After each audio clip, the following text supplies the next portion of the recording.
This is Support is Sexy, episode 215, with Malene Barnett, Design Director of Malene B.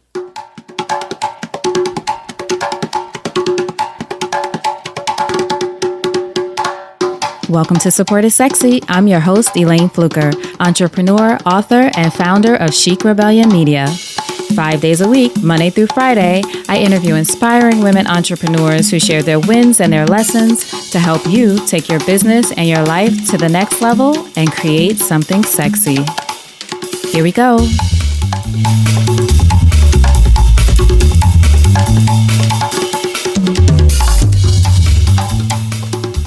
Hi, everyone. Welcome to a new episode of Support is Sexy. I'm so excited to have you here. You know, it just would not be the same without you.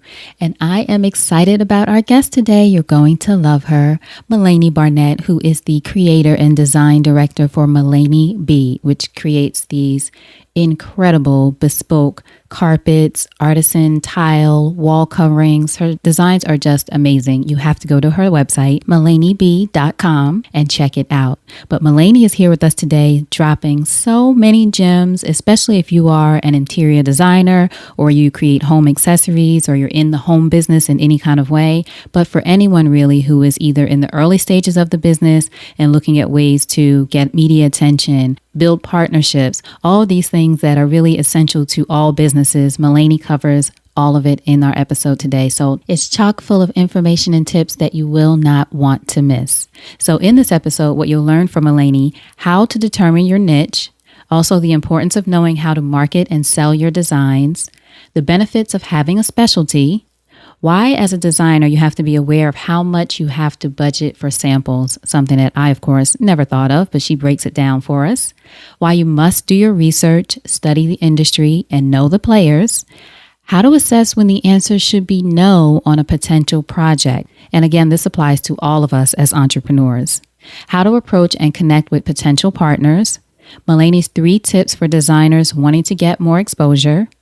How to make sure your business is able to adjust to change. Why you have to put your work out there before you're quote unquote ready. I'm all about that.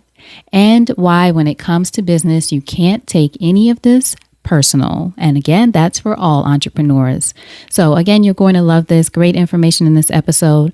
Also, you want to make sure you listen to the end because Malene has some great information on these e-guides that she's created for people starting in the industry, or if you're making a transition in the industry and looking to grow your business. So be sure to listen out to that at the end. She has a special offer for Support is Sexy listeners. All right. So now, without further ado, Malene Barnett.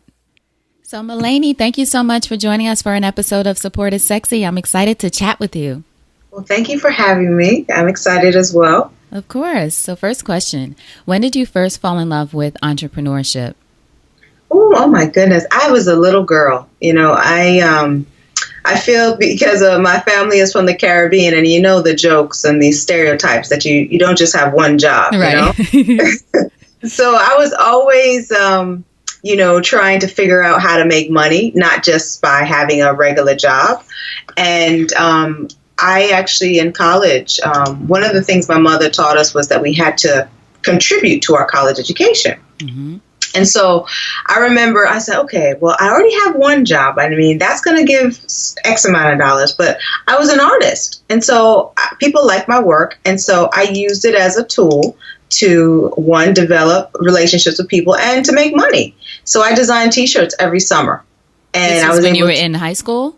When I was in college. Okay. My first year of college, because, again, I had to come up with money to contribute to my tuition. So I designed T-shirts every summer.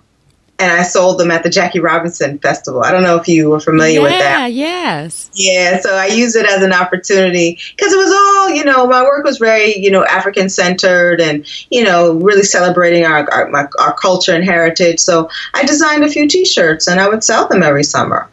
And once I started to see how I could sell my work and make money, I felt like, oh, this is an opportunity. And so I started to build on it as I, developed my skills as an artist. Now, so it sounds like you've always been an artist. Yeah, actually, since the 3rd grade, back in elementary school, I was selected for an artistically talented program. and we would meet once a week and we would draw and paint. And so that's how it started. And then, went through elementary, middle school, and then high school is when I really, I had to take a break during middle school because in public school, they just didn't offer art as much. Mm-hmm. And I was playing the violin as well. But then when I got to high school, it was 10th grade. I had been playing the violin for 6 years. I really wasn't doing so much fine art. So I decided to drop the violin and focus on fine art. And then that's when I got really back into my art. Mm-hmm. And you grew up near Norwalk, Connecticut, right? Yeah, I grew up in Norwalk, Connecticut, a small town by the beach. And you said, my mother. Mm-hmm. What's that? No, I say my mother, so she still lives there. She still lives there. So you said your family's from the Caribbean. Where are you from? My mother's from St. Vincent, father from Jamaica. Oh, nice. Very nice. So I have to ask you, though, were your parents, when you were pursuing this path of being an artist, were they thinking, oh, that's wonderful, but what else are you going to do? Actually, no. I'm very grateful. My mother, who raised us, my parents have been divorced since I was 5, mm-hmm. and she was very supportive. She doesn't tell me until now that she says, "Oh, I wasn't sure what you were going to do." Right. But I knew it was in there somewhere. For all of our parents, it is. That's wonderful, but yes, I really had great support from day one. I think a lot had to do because, my mother being a single parent, she raised us to be very independent, mm-hmm. and to make sure that we took care of ourselves, and not just, financially, mentally, spiritually. She's an ambitious woman. I saw how she came to this country at a young age, and she reached her goal. She wanted to get the highest degree that this country offered, which is a doctorate, and she has a doctorate from Columbia. And, I watched how she worked her way through her career from a school teacher, and she retired as an assistant principal. That's amazing. She was able to pursue what she wanted. And so I know having 3 daughters, we all have very different personalities and desires, and she just supported us in whichever direction we wanted to go. Who would you say were some of your greatest influences growing up? Well, it's funny, when I was my first year of college, right, was the first opportunity I had to take an African-American art history course. Mm-hmm. And I really started to discover artists within our community. And I was amazed because prior to that, I had no knowledge. And when I discovered Lois Mailou Jones, and I read her story and researched her, she was a fine artist, painter, mm-hmm. which I thought, like me, and she was a textile designer. And I never knew about that until I read about her. And she left the U.S. and, went to Europe, and she came back, and, she was a professor, and her husband was also a famous painter. So she inspired me to look at art in a different way, not just paintings on a wall, but actually creating a product from the work. Mm-hmm. And then is that when you first started to realize or to think about going into this as a business, so to speak? Yeah, because, even in my early years of art school, I never wanted to be, quote unquote, back in the day, this is the early 90s, a starving artist. Mm-hmm. I didn't want that. And so I knew I didn't want to go through the route of, having to exhibit at galleries and depending upon that to make money. I really wanted to get into more of a commercial art, and I just didn't know what it was. And so my first 2 years were at SUNY Purchase, and then I transferred to FIT, the Fashion Institute. Right. I love to draw. I love fashion. So I studied fashion illustration for 2 years. It was great, but honestly, Elayne, I was not the best. Okay. And I knew I wasn't going to make a career from it. But the good thing is that by being at that school, I was able to walk the halls, and I discovered textile design. Right. And so I was like, oh, this is what, and it wasn't just fabric, there was bedding, there was paper product. And so I said, okay, this is where I'm going to apply to get my bachelor's. And I did, got accepted. And then hence, the textile design program is where I discovered carpet design. Mm-hmm. Look how it all works. You never know. Yeah. And it's interesting that you mentioned the starving artist. I listen to podcasts all the time, obviously. Okay. But I just, I can't remember who I heard talk about this, sort of this glamorization, I guess is the word, of the starving artist. And this person was really saying, you don't have to be starving in order to be an artist. There are people Yes. who make money with their art, and it's Yes. a way of sort of celebrating your art to be able to make money from it and do it instead of this whole idea, which is an old notion, right? Yes. Yes. That you're very much so. that you're quote unquote selling out if you're making money on your art, but it's Yeah. it's a strange, it's such a silly thing, such a silly thing. So you discovered carpets, and then did you know from there that this was the kind of business that you wanted to go into, or when did it develop into that kind of business for you? Well, I didn't know that was the type of business, but I knew that I found a niche that I really loved, because carpet design allowed me to draw, paint, use color, different fibers, and then create a product so that multiple people could use. So it wasn't just like I made one painting and only one person can have it. Right. So that was the difference. And then I really got into it, and, I graduated from school. My first job was actually at a textile manufacturer. And it's funny, I was hired to do design and marketing, which of course later on has been a blessing, because, if you don't know how to market your work, it's that's like 90% of your business is selling and marketing. And so having my first job focusing on marketing and selling, of course, has played a significant role, me being an entrepreneur. And so I learned about cold calling, and, because we were selling fabric, and I designed most of them. So we were selling them, and I was calling up retail stores, and I was reaching out to the press, and I was having parties. I was exhibiting at trade shows. So I really learned a lot. And then after that job ended, I got a job at a carpet company. And that's where I started to really learn about the business. And, I was working for a big manufacturer selling to major retail stores like Bed Bath & Beyond and Kohl's.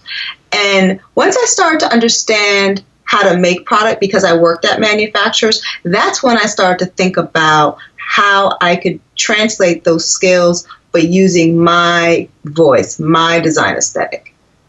How important is it, do you think, for a designer to have sort of a specialty or a focus, at least when starting out? Because it sounds like once you found that thing for you, textile, and then you focused on carpets, and that might not have been something that you were, or maybe it was, very conscious of at that time, but do you feel like it has helped you to have started out with the focus instead of trying to do everything? Honestly, Elayne, I really think so. I think being focused has... because what happened is I was able to create the niche and stand out when it came to press. Listen, I'm the only Black woman in this industry doing what I do. So, and then my work was different. It wasn't about just solid kind of textural thing. I was actually, putting Black people on rugs and, talking about my trips to India and looking at the Aboriginal art. So it was quite different. And this is 2009, when it was a very tough time financially for everybody. Right. So, I use the carpet as part of the strategy, to build the name and build the brand, because I looked around and I said, okay, there are a lot of people doing textiles. There are a lot of people selling pillows. And, I love textiles, but it wasn't what I wanted to start with. And plus, I had been in the carpet industry for already 10 years. I was working freelance in the carpet industry, and I knew the business. And, I understood. I went to China. I sourced. I actually created this whole vision or design aesthetic for accent rugs that were selling in, Macy's and Bed Bath, and they were making millions of dollars. So I realized, I'm like, okay, it wasn't the route that I wanted to do my business, because I knew I was more on a higher end, but I understood the process of making a product, selling it to a buyer, and, designing it. And I knew all of that. So I put all of that together and said, okay, I'm only going to focus on, the higher end trade, interior design market, for many reasons. One, because the inventory is much lower. I was investing in samples, because that's also something that you have to think about when you're just deciding what business model or, business you want to develop, because each one has its pros and cons.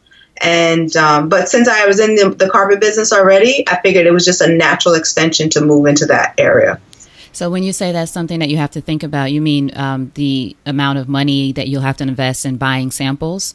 Yeah, exactly. Because I mean, I'm learning now because investing in carpet samples is not an inexpensive venture, to be honest. Mm-hmm. But the thing is that I'm not stocking rugs. Everything is custom made to order. So my investment is the samples. Now, for other products, like textiles, I think now, knowing what I know, the investment is different and you're giving away a lot because basically, you have to send out these samples to designers and you don't know if you're going to get the order or not. But that's just part of the business. You have to be able to just give it away.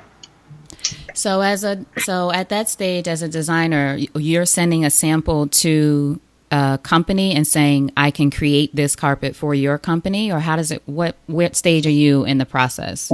Well, in the beginning, when you're starting, what I did was, I did a lot of research, and I think that's very key with any creative business or any business you want to start, is that you want to know who the players are. You want to understand your market. And so prior even to starting my business, Elayne, I studied the industry for like 10 years. Mm-hmm. I, selected certain designers. I followed their journeys, so when it was time for me to launch, I would read all the major magazines, the trade magazines. So like, say, an interior design magazine, House Beautiful, Elle Decor, anything related to home. And I would start to see who's being published, make note of the names. I would go out to the event. So, for example, if interior design was hosting an event, I would go out. And that's how I met the editor-in-chief of the magazine one day. I, figured out who she was. And then, long story short, I met her on a plane coming back from a trade show. And from that meeting, she gave me a full page in her magazine. This was before I launched the business. Wow, this is Elle Decor. This is interior design. Interior design, okay. Yeah. But again, that's because I did my research. I wasn't afraid to introduce myself. And let people know what I did, whether my work was a fit for their business or not. I still wanted them to know who I was, because I believe it's about planting seeds, and you just don't know when that seed is going to grow. And I think thank you for sharing that story, because I think so many parts of it are important, but also that you mentioned that you were doing all of that before you started the business. Not just waiting until, a lot of us get caught up in, I'm going to wait until fill in the blank. Wait until I'm ready. And it's sort of, you can tell what you're doing or what you want to do or what you want to create. And you never know at what stage people are going to take interest, like the editor of interior design did with you. Yeah, exactly. And how did that show you, or did you already know at that point, I'm onto something here, I should continue to reach out to people and let them know what I'm doing? Or did you already have that sense? Well, I already had that sense because, again, I knew that business is a journey. This is not something where it's going to work like the first month, the first year. I knew that I was getting into something that's going to take some time. I mean, studies show if you look at any successful entrepreneur, it didn't happen overnight. Right. Although we think that now with social media. I know. 10 years in the making, for a lot of people. And so I figured, listen, I'm only on year 8 right now. So I'm still in the beginning stages for many things. I still feel that, yes, I have to be out there and I have to continue to plant those seeds. I think I'm a little bit more strategic and smarter about it now, because in the beginning, you're trying to get the word out and you want to sell your product too. So you go to everything and you meet everybody. But now I'm at the point where I do know a lot of people in the industry, and I've made developed a lot of relationships, which is great. And I continue to build off that. But, now people are calling me to do things. And that's what you want eventually. Right. And I think I saw one of your videos, or in an interview with you, one of the things that you mentioned that you felt was a turning point for you was when you could start saying, or not when you could start, when you realized the importance of saying no to some things, sort of being selective. And so can you talk to us a little bit about that transition to just how you start to get to a point where saying no is the empowered thing or the smart thing to do? Because when the reality is, like, every project is not a good project. And when you have a focus for your business or goals in your life, and the projects aren't fitting in with your goals, then you have to say, okay, is this going to get me to where I want to be? And then if it's not, then the answer is no. Because like I realized with my industry, or my business, I should say, my main client are interior designers, and I work on, residential, commercial, hospitality projects. And so I know like the budgets, I know the sizing, I know what the designers are looking for. And so for someone to call me for, say, like, I need a 2x3 rug, that's not a project for me. Mm-hmm. That's, you could go to the store and buy that. I understand you love my designs and work, and I get it, but it's not in sync with how I'm trying to grow my business. Very smart. Great advice. Yeah. Now, did you find that, or at any point, I was going to say in the beginning, but at any point, did you find it a challenge for you to say no to some things? And I ask because, again, I know so many of us, especially when starting out, but any point along the business, you're almost afraid to say no because what if something else doesn't come, even though that's a scarcity mindset. But what if something else doesn't come, or, I don't do this and then it was going to lead to such and such. How do you get through that? Well, listen, Elayne, in the beginning, when I was just starting, of course, I took on all kinds of stuff. Mm-hmm. Like I would, I need a custom design, and I would start designing, and I didn't even charge for the design part. Right. These are mistakes that I made, but, in the beginning, you're just trying to build a business. And so, yes, I've taken on things where I'm like, yeah, I'll do it. Mm-hmm. And of course, as I've become smarter, I'm like, okay, sure, I could do it, but it's going to cost blah, blah, blah. When you understand the direction of how you want to go and where you want to go, you really have to just edit and be discerning, like, nope, that project doesn't fit. And then the nice thing is, I have people who come to me with certain projects, or potential projects, I should say. And if it's not a fit, I make a recommendation. Yes. So important. I feel like that makes you so much more of even an expert in your field. People know that they can come to you just for that too. Yeah. So, you're better off going to blah, blah, blah. And that's good karma. Yes. I believe in that. Now, you've been successful also at attracting and working with partners such as Kravit and Good Weave, right? Yes. Uh-huh. What advice do you have for designers wishing to work with partners? Well, I think that in the beginning, you should introduce yourself to the companies or people that you want to partner with, and have no expectation, with that first introduction. Just focus on building a relationship, because to be honest, that is how my partnership with Kravit came about. I actually went to them in the beginning, and when I first started my business, introduced myself, wanting to do licensing, but the timing wasn't right.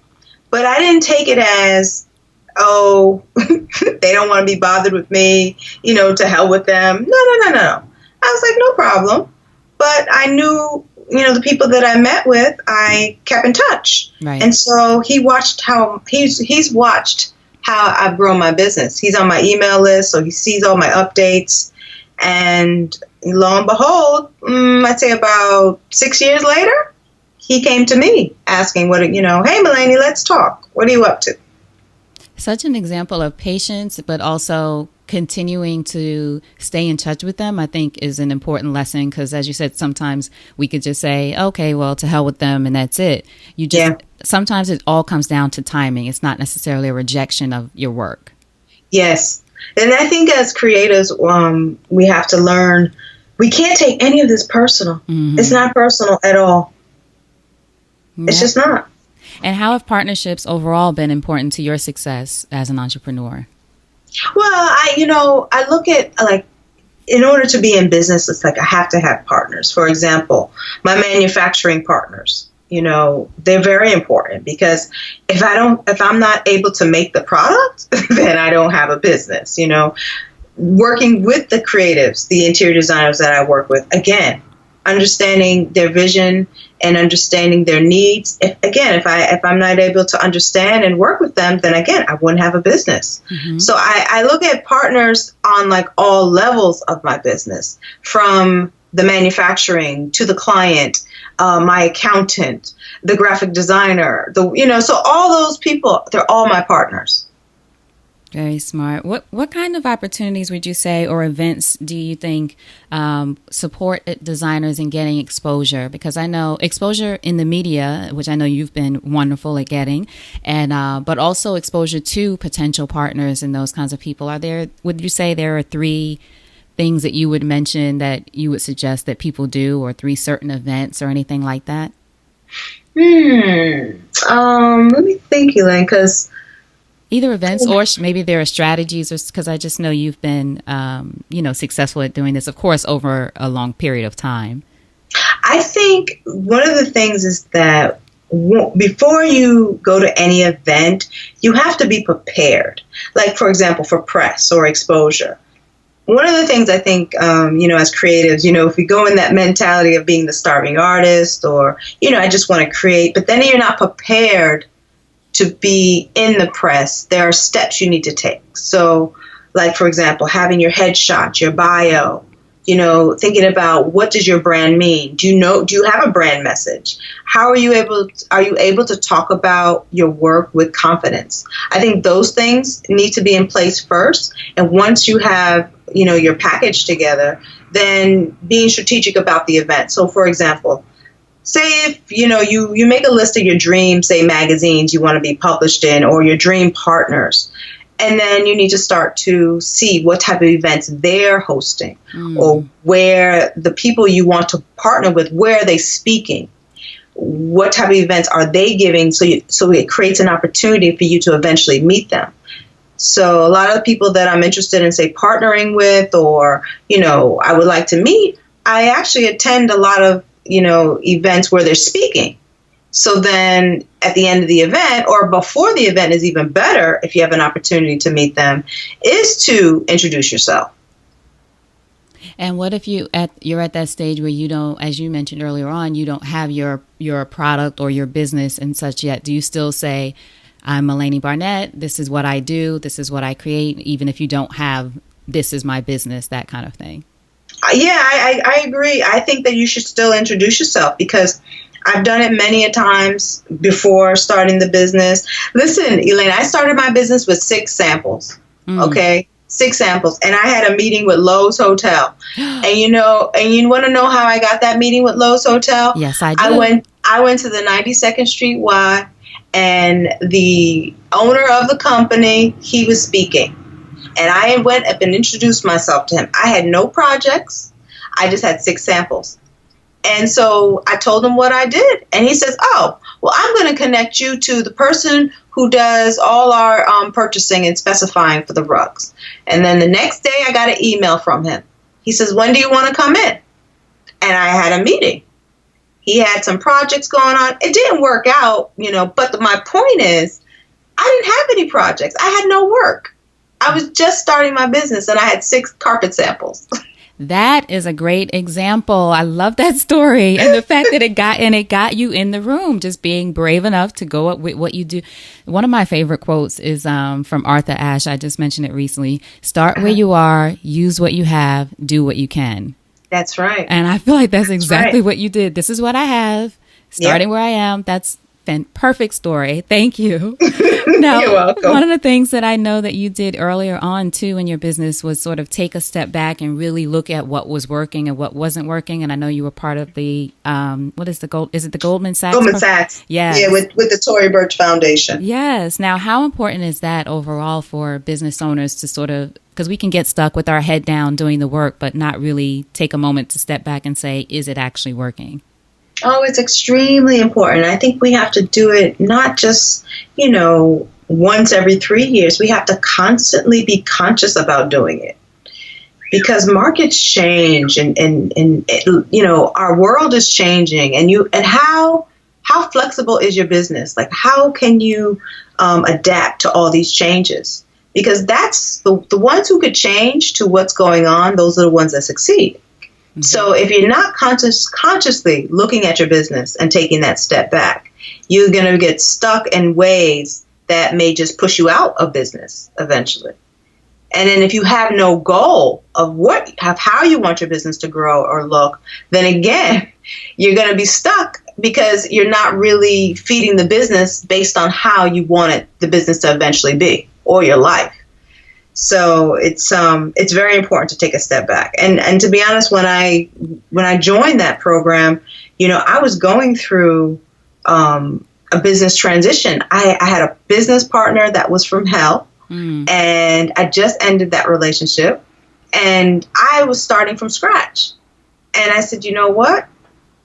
One thing you could take, it's like this. I always say that you could take all my money, you could take all my possessions, you could take all of that stuff, but you can't take what's in my brain. You can't take away my relationships. And so I said, you know what? I'm going to take this time and I'm going to really think about how I want to grow this business. And that's when I joined the program.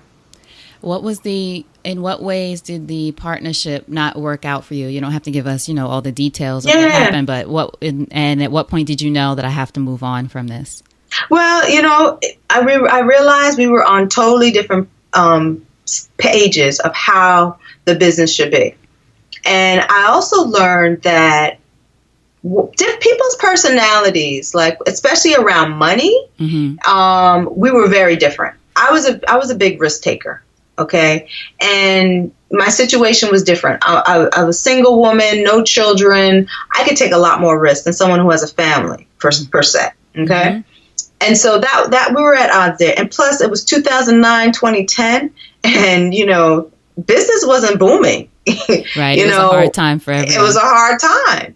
And so when you're dealing with that personalities and just how we were living our lives, it was unhealthy. And I got to the point where, I'm calling my mother on a daily basis and my sister, and I'm in tears all the time. And then, I had this partner where I didn't even want to be in the same room.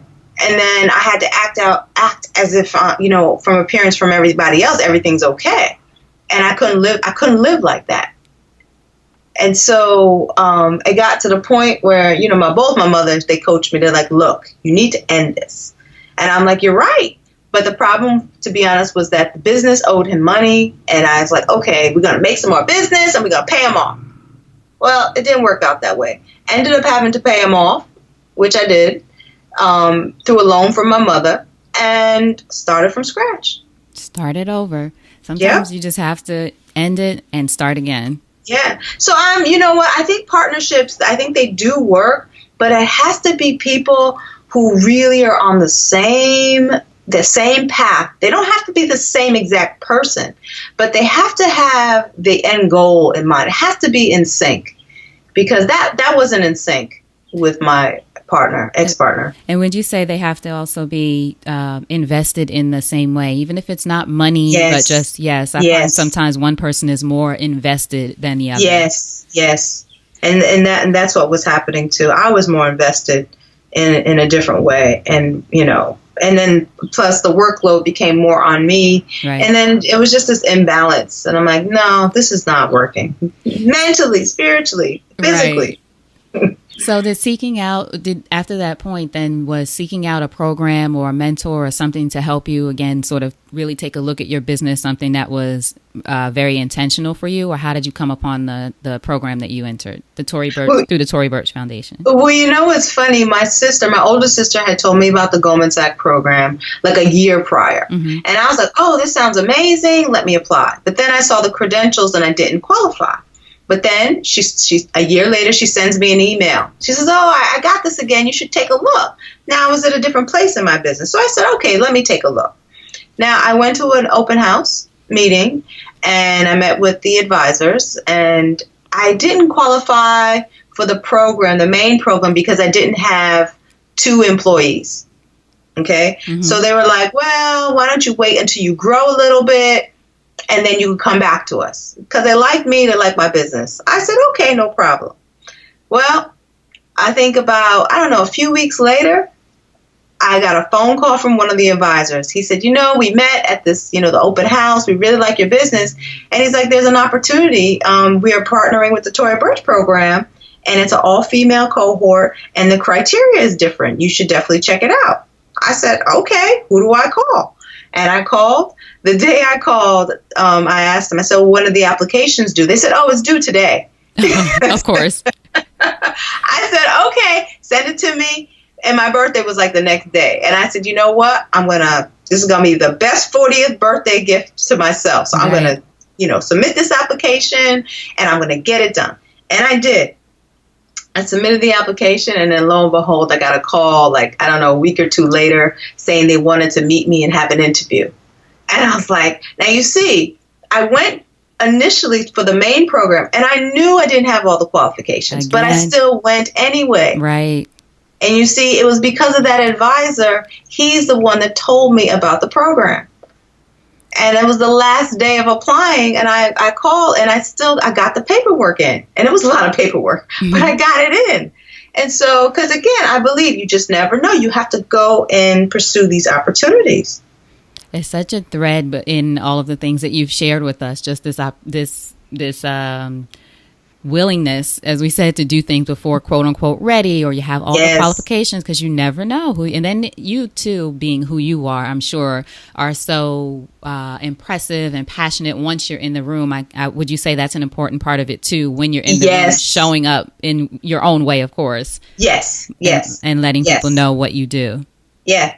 Because I believe, and you know what, Elayne, that's all I would say to myself. I said, just let them meet me, let me share my story, and then let them decide. Because I believe you could break the rules for everything, Right. Like, okay, maybe I don't have the 2 employees, but you know what?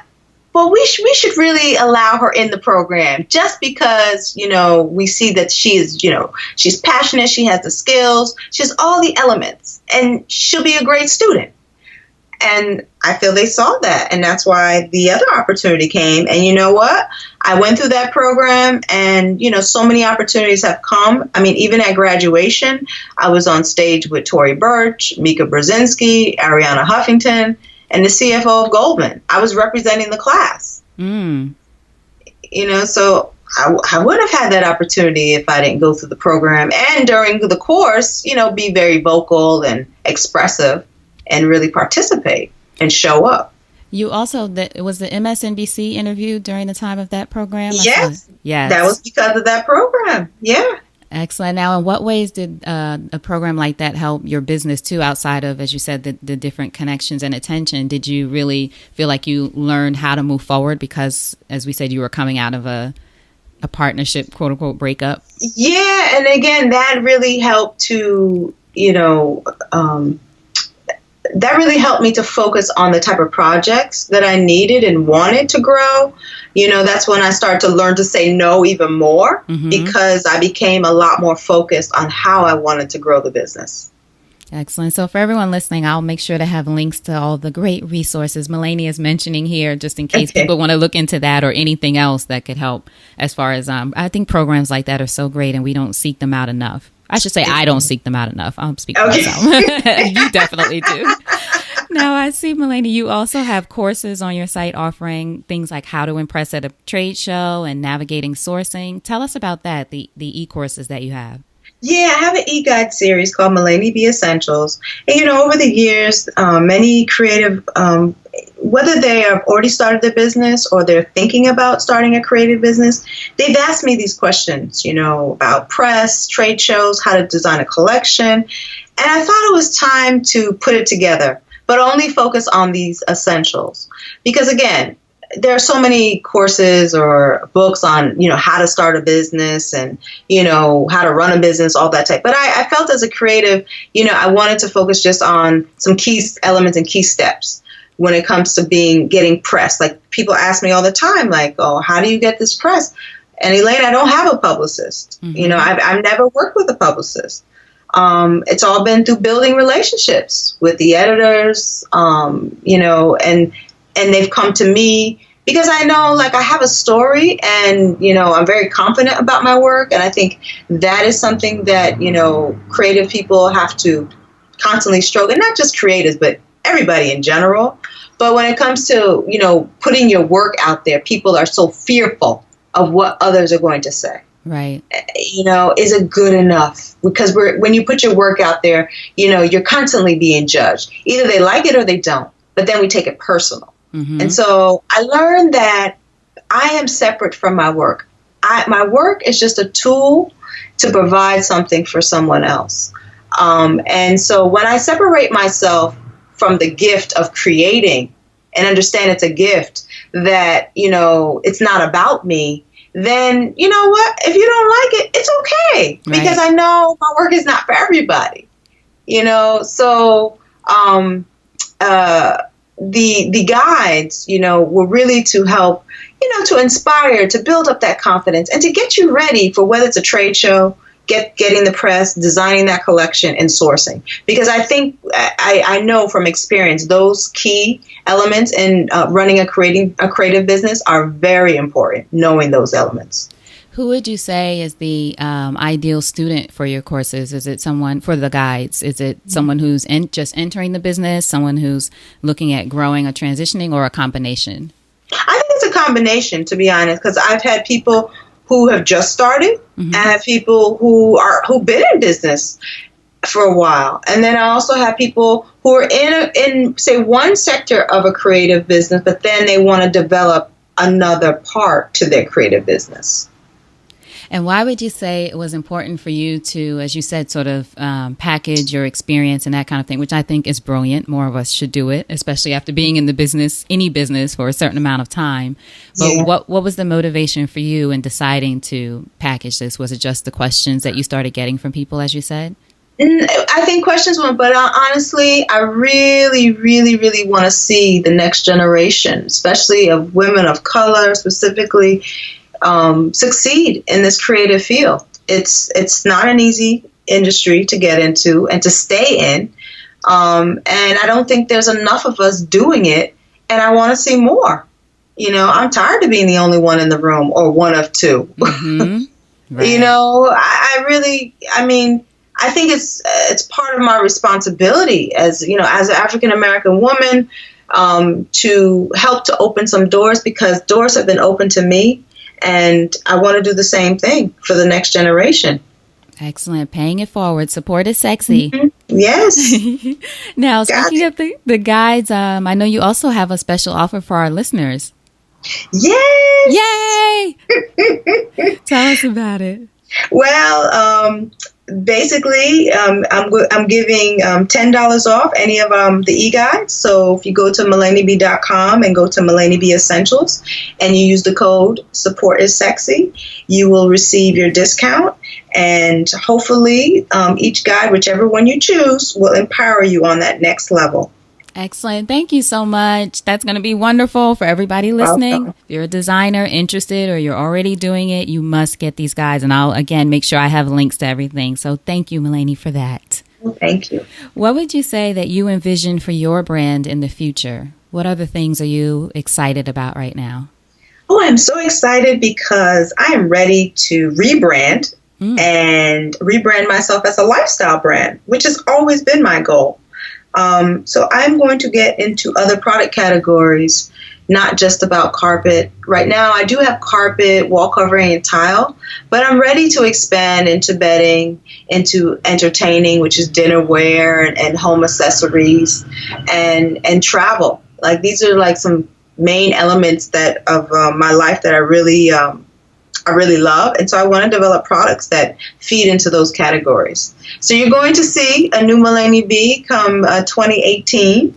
And I'm, steadily working on that behind the scenes. And I like to share too what I'm up to via my Instagram, which is Malene B Lifestyle.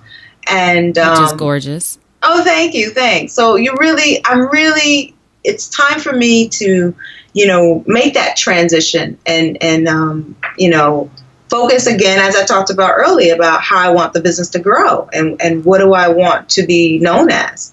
And now I'm starting to make those changes. I love it. Anything I can do to support, let me know. Oh, thank you. I'm so excited to see you continuing, as I said before we started the interview, just continuing to expand and grow. It's just beautiful to watch. Thank you. What would you say your support network looks like? Ooh, I have a big support network. Oh my gosh. I mean, family, friends, entrepreneurs. I mean, and it's business owners, and not just the creative field, and so many different fields. Of course, I know a lot of creatives. The press is, a lot of people in press have been a part of the support team.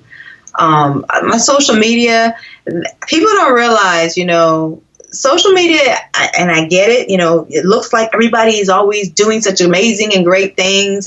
But I feel that social media is a big support. The feedback that I receive from posts that I post, they're very valuable and very helpful. So I think my support group is just quite diverse. And I really am fortunate, and I'm very grateful for the people who continue to support, who've known me from when I was, 9 years old, all the way to now, because it goes back. And to give you an example, my hometown has an art show every year, and I used to participate in this art show. It's during your last year of high school, and recently they reached out to me because they asked me to be a judge. Because one of my old high school art teacher, she was part of that judging committee, and again, she still supports me. I love it.